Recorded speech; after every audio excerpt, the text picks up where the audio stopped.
Hello everyone, welcome to Enlighten Learning. आज के इस वीडियो लेक्चर में हम डिस्कस करने वाले हैं about limited liability partnership act 2008 और 9। लिमिटेड लायबिलिटी पार्टनरशिप एक्ट को एलएलपी एक्ट भी बोला जाता है शॉर्ट में। ये यूनिट 4 हो जाती है। अगर मैं बात करूं बीबीए सेम 1 में यूनिट 4 में पूरा सिलेबस कवर है या पूरी यूनिट बात करती है, डिस्कस करती है about limited liability partnership act. In this unit we are going to discuss about complete LLP act, limited liability partnership act. सबसे पहले in our very first lecture हम डिस्कस करने वाले हैं about meaning and definition of LLP act. क्या difference है LLP में, limited liability partnership में एंड कंपनीज में, इन 3 के बीच में क्या डिफरेंस है, ये भी आज के इस लेक्चर में हम डिस्कस करने वाले हैं। अनदर फर्दर टॉपिक्स जो हो जाते हैं एलएलपी के, incorporation, eligibility to the partners, relationship of partners as a agent, penalty of false statement and last हो जाता है आपका वाइंडिंग अप ऑफ एलएलपी। ये सभी कुछ आ जाता है इस 4th यूनिट में। 1 बाय 1 हम हर एक टॉपिक को डिस्कस करेंगे। We will go through to all this topic. चलिए स्टार्ट करते हैं हमारा very first lecture of LLP, जिसमें आज हम डिस्कस करने वाले हैं कि एलएलपी एक्ट कब आया था, about the meaning of limited liability partnership. Limited liability partnership लाने की नीड क्या पड़ी, प्रॉपर एक्ट बनाने की क्या नीड पड़ी, जब पहले से ही ऑलरेडी पार्टनरशिप एक्ट एग्जिस्ट करता था। आपने पहले भी स्टडी किया होगा अबाउट पार्टनरशिप एक्ट। फिर ऐसी क्या रिक्वायरमेंट्स थी कि लिमिटेड लायबिलिटी पार्टनरशिप के कॉन्सेप्ट को इंट्रोड्यूस किया गया और न्यू एक्ट प्रेजेंट किया गया, न्यू बिल प्रेजेंट किया गया 2008 में। ये कुछ फैक्चुअल्स इंफॉर्मेशन है, बैकग्राउंड है एलएलपी का। प्लीज आप इसे ध्यान रखिएगा, आपकी आंसर राइटिंग में काफी हेल्प करेंगी चीजें, आपके आंसर को काफी अट्रैक्टिव बनाने वाली हैं ये फैक्चुअल चीजें। फर्स्ट जो इम्पोर्टेंट थिंग हो जाती है अबाउट एलएलपी कि ये बिल कब प्रेजेंट हुआ था। 12/12/2008 को बिल प्रेजेंट किया गया था एंड वो एप्लीकेबल या फिर कमेंस्ड हुआ था 31 मार्च 2009। ये बोथ डेट्स आपको याद रखनी है, कंफ्यूज नहीं होना है। बिल प्रेजेंट हुआ था 2008 में, मीन्स आया था 2008 में, बट कमेंट्स मीन्स लागू हुआ 2009 में। इस एक्ट में टोटल 4 शेड्यूल हैं और 81 सेक्शंस हैं एलएलपी एक्ट 2008 और 9 में। अब देख लेते हैं, बेसिक डेफिनेशन देख लेते हैं, मीनिंग देख लेते हैं कि एलएलपी होता क्या है। देखिए यहाँ पे 3 वर्ड्स हैं, limited, liability and partnership. Limited means जो चीजें लिमिटेड हैं, ऐसी लायबिलिटी वो दायित्व सारे जो कि आपके पास लिमिटेड है।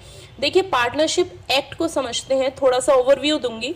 पार्टनरशिप में क्या होता था कि एक पर्सन अगर फ्रॉड करता था तो उसका हर्जाना, उसके लिए लायबल सेकंड पार्टनर भी होता था। लेकिन जितने भी पार्टनर्स होंगे वो एक दूसरे के कंडक्ट के लिए लायबल होंगे, एक दूसरे के कंडक्ट की रिस्पॉन्सिबिलिटी होगी उनके पास। अब चाहे एक पार्टनर फ्रॉड करे या कुछ भी करे, बट उसके लिए रिस्पॉन्सिबल आपके सभी पार्टनर्स होंगे। पार्टनरशिप में लायबिलिटी अनलिमिटेड हुआ करती थी। अगर पार्टनरशिप में आपको लॉस होता है तो आपके लिटरली क्लोथ्स को छोड़कर आपकी सारी चीजें सेल आउट हो सकती थी, बट उस चीज को थोड़ा सा ठीक बनाने के लिए, पार्टनरशिप को इजी करने के लिए, पार्टनरशिप को बेनिफिशियल करने के लिए, पीपल्स के लिए, पार्टनर्स के लिए एक एक्ट इंट्रोड्यूस हुआ जिसमें पार्टनर्स की लायबिलिटी लिमिटेड कर दी गई और वो एक्ट था limited liability partnership act. Means partnership कह सकते हैं कि पार्टनरशिप एक्ट में जो जो कमियां थी उन कमियों को छुपाने के लिए, उन कमियों को कम करने के लिए, पार्टनर्स के बेनिफिट के लिए एक एक्ट इंट्रोड्यूस हुआ और वो एक्ट था लिमिटेड लायबिलिटी पार्टनरशिप एक्ट 2008 और 9। डेफिनेशन दी गई है इसकी, a limited liability partnership means LLP is a partnership in which some all और पार्टनर्स हैव लिमिटेड लायबिलिटी। जो मेन क्रक्स है इस एक्ट का वो यही है कि सभी पार्टनर्स के पास में लिमिटेड लायबिलिटी होती है। और इस एक्ट में कुछ एलिमेंट्स इंक्लूड है कॉर्पोरेशन के।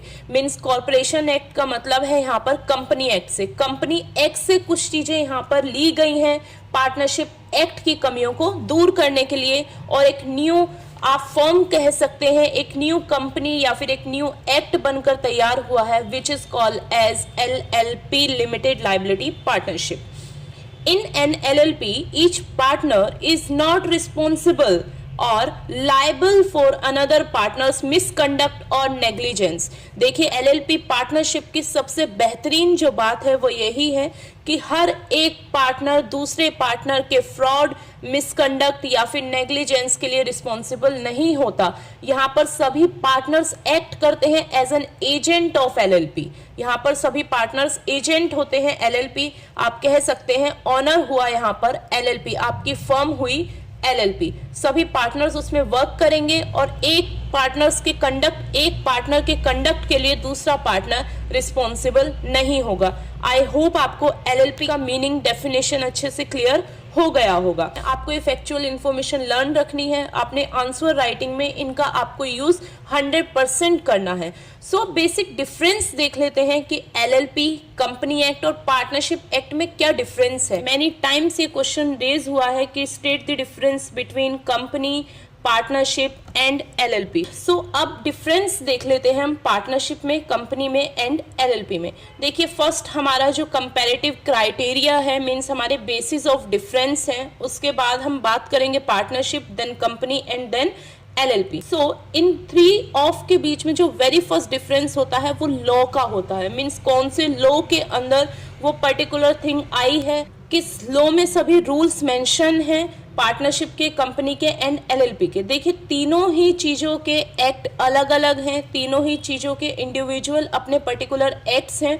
उन पर्टिकुलर एक्ट्स के थ्रू ही आपका रजिस्ट्रेशन होता है। जो भी गाइडलाइंस उन एक्ट्स में दी गई हैं वो आपको फॉलो करनी होती हैं। सो पार्टनरशिप का एक्ट हो जाता है 1932। सभी रूल्स, सभी रेगुलेशन पार्टनरशिप एक्ट 1932 के अंडर ही पार्टनर्स वर्क करते हैं। वहीं कंपनी एक्ट का एक्ट हो जाता है कंपनी एक्ट 2013, जो कि रूल और नोटिफिकेशन आपको प्रोवाइड करी जाती है एमसीए के द्वारा। MCA stand for ministry of corporate affairs. वहीं एलएलपी का एक्ट है 2008 और 2009। आपको डिफरेंस पता होगा, 2008 को ये एक्ट प्रेजेंट किया गया था एंड 2009 को कमेंस्ड हुआ था। नेक्स्ट बेसिक डिफरेंस हो जाता है या फिर कंपैरेटिव क्राइटेरिया हो जाता है सेपरेट लीगल स्टेटस। देखिए पार्टनर्स का अपना कोई भी सेपरेट लीगल एंटिटी नहीं होता है। एक पार्टनर रिस्पॉन्सिबल होगा दूसरे पार्टनर के कंडक्ट के लिए। मीन्स अगर एक पार्टनर फ्रॉड करेगा तो उसकी रिस्पॉन्सिबिलिटी दूसरे पार्टनर की भी होगी। मीन्स यहाँ पर कोई भी सेपरेट लीगल एंटिटी नहीं है। वहीं हमने कंपनी एक्ट 2013 में स्टडी किया है कि कंपनी एंड उसके पार्टनर्स दोनों ही सेपरेट होंगे। कंपनी एक इंडिविजुअल एंटिटी होगी और पार्टनर्स इंडिविजुअल एंटिटी होंगे। सो पार्टनरशिप के इस लूप होल को, इस गैप को ब्रिज करने के लिए एलएलपी को लाया गया और वहां पर बोला गया और ये चीज ली गई कंपनी एक्ट से कि एलएलपी में जितने भी पार्टनर्स होंगे उनकी सबकी अपनी सेपरेट लीगल एंटिटी होगी। मींस कोई भी एक पार्टनर दूसरे पार्टनर के कंडक्ट के लिए रिस्पॉन्सिबल या फिर लायबल नहीं होगा। अब अगर हम बात करते हैं रजिस्ट्रेशन की, सो पार्टनरशिप एक्ट का रजिस्ट्रेशन करवाना ऑप्शनल है completely, except state of Maharashtra में आपको रजिस्ट्रेशन कराना ही होता है। वहीं कोई भी कंपनी को बनाने से पहले, इनकॉर्पोरेट करने से पहले कंपनी का रजिस्ट्रेशन कंपलसरी होता है। सो पार्टनरशिप का रजिस्ट्रेशन ऑप्शनल था, आप चाहें तो कराएं, आप ना चाहें तो ना कराएं। ये भी एक कमी थी पार्टनरशिप में। सो इस चीज को, इस गैप को ब्रिज करने के लिए एलएलपी एक्ट आया और वहां पर बोला गया कि मैंडेटरी है हर एक एलएलपी का रजिस्ट्रेशन करवाना। कोई भी एलएलपी विदाउट रजिस्ट्रेशन एग्जिस्ट नहीं कर सकती और वो रजिस्ट्रेशन होगा एज पर एक्ट 2008 और 9। सो ये थर्ड डिफरेंस हो जाता है। नेक्स्ट है आपका मेन डॉक्यूमेंट। देखिए पार्टनरशिप में मेन डॉक्यूमेंट आपका पार्टनरशिप डीड होता था, जहां पर सारी चीजें मेंशन होती थी, जहां पर सारी चीजें आपका प्रॉफिट रेशियो, लॉस रेशियो, सारी चीजें आपका कंट्रीब्यूशन वगैरह मेंशन रहता था। वहीं कंपनी का इंपॉर्टेंट डॉक्यूमेंट एमओए, एओए हम सभी को पहले से पता है, memorandum of association, article of association, memorandum of association को चार्टर ऑफ द कंपनी भी बोला जाता है। वहीं एलएलपी का मेन डॉक्यूमेंट है एलएलपी एग्रीमेंट। देखिए इनकॉर्पोरेशन से पहले एग्रीमेंट का होना कंपलसरी होता है, वहां पर सारी चीजें मेंशन होती हैं एज इट इज। आपकी कंपनी वर्क करेगी, जो जो एग्रीमेंट में लिखा है, जो जो लायबिलिटीज पार्टनर्स की एग्रीमेंट में दी गई हैं, प्रॉफिट शेयरिंग रेशियो जो पार्टनर्स का एग्रीमेंट में मेंशन है, उसी के अकॉर्डिंग ही आपका सारा वर्क कंडक्ट किया जाएगा। सो ये फोर्थ डिफरेंस था हमारा LLP एंड पार्टनरशिप के बीच में। अब बारी आ जाती है नंबर्स ऑफ पार्टनर्स कितने होते हैं। देखिए पार्टनर्स आपको पता है मिनिमम 2 होने चाहिए, मैक्सिमम 20, और अगर आपकी कोई बैंकिंग बिजनेस है तो वहां पर आपकी लिमिट है 10। वहीं बात करें हम कंपनी में तो प्राइवेट कंपनी के लिए मिनिमम 2 और मैक्सिमम 200 हमें अच्छे से पता है। वहीं पब्लिक कंपनी के लिए मिनिमम 7 की लिमिट है और there is no limit for the maximum number of the partners और शेयर होल्डर। नेक्स्ट अगर हम बात करते हैं LLP की तो मिनिमम तो आपके 2 पार्टनर्स होंगे, बट मैक्सिमम की कोई भी लिमिट नहीं है। मैक्सिमम आपके कितने भी पार्टनर्स हो सकते हैं LLP में। ये एक बेहद अच्छी बात है LLP में। देखिए यहाँ पे पार्टनरशिप आपको अगर काफी लोगों के साथ करनी है तो आप 20 से ज्यादा नहीं कर सकते। वहीं LLP में आप मोर देन 20 या फिर मोर देन 30 आप कितने भी number of partner n number of partners अपने साथ में जोड़ सकते हैं। अब most important basis of difference है लायबिलिटीज। देखिए हमने पहले ही डिस्कस किया है कि पार्टनर्स में पार्टनरशिप एक्ट में जो पार्टनर्स की लायबिलिटी थी वो अनलिमिटेड थी। जैसा मैंने पहले ही बताया है कि क्लोथ्स को छोड़कर अगर एक पार्टनर लॉस करता है, आपकी पार्टनरशिप लॉस में जा रही है, तो आपकी सारी चीजें, आपकी पर्सनल एसेट्स तक भी सेल आउट हो सकती थी। ये काफी बड़ा पॉइंट था पार्टनरशिप का LLP के आने के पीछे। नेक्स्ट जो कंपनी का था, आपने पहले कंपनी में आपकी लायबिलिटी उतनी ही होगी जितनी आपने अमाउंट पेड अप कैपिटल आपकी होगी, जितना आपने पे किया होगा उतनी ही लायबिलिटी आपकी रेज होगी। वहीं अगर हम बात करें LLP की, LLP में पहले ही क्लियर है लिमिटेड वर्ड।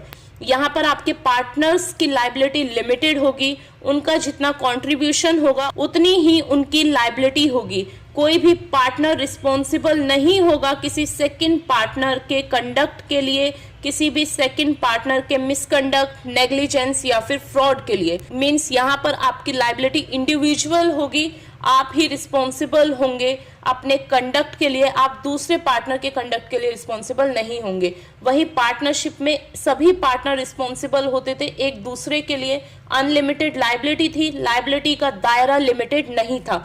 ये मेन रीजन था LLP के आने के पीछे। सो अब आप देख रहे हैं कि जितनी भी पार्टनरशिप फर्म्स हैं वो सब LLP की तरफ स्विच कर रही हैं, सब LLP में रजिस्टर करा रही हैं। ये मेन रीजन है LLP के आने का। सो ये हमने बेसिक डिफरेंस देखे between LLP, partnership and company. LLP के आने का बेसिक रीजन यही था कि पार्टनरशिप में जितनी भी कमियां हैं, और वो कमियां क्या क्या थी कि आपकी कोई भी लीगल सेपरेट एंटिटी नहीं थी, आपकी लायबिलिटी अनलिमिटेड थी। मेन रीजन यही था कि LLP को लाया गया, LLP एक्ट को प्रेजेंट किया गया कि पार्टनर्स की लायबिलिटी लिमिटेड हो, total numbers of partner maximum पे कोई लिमिट ना हो, आपकी अपनी सेपरेट एंटिटी हो। सो आज की इस क्लास में हमने डिस्कस किया है difference between LLP, partnership and company. I hope आपको मीनिंग ऑफ LLP एक्ट के आने के पीछे क्या रीजन था, meaning of limited liability, partnership अच्छे से क्लियर हो गया होगा। If you like this video then please do like, share and subscribe. Thank you for watching this video guys.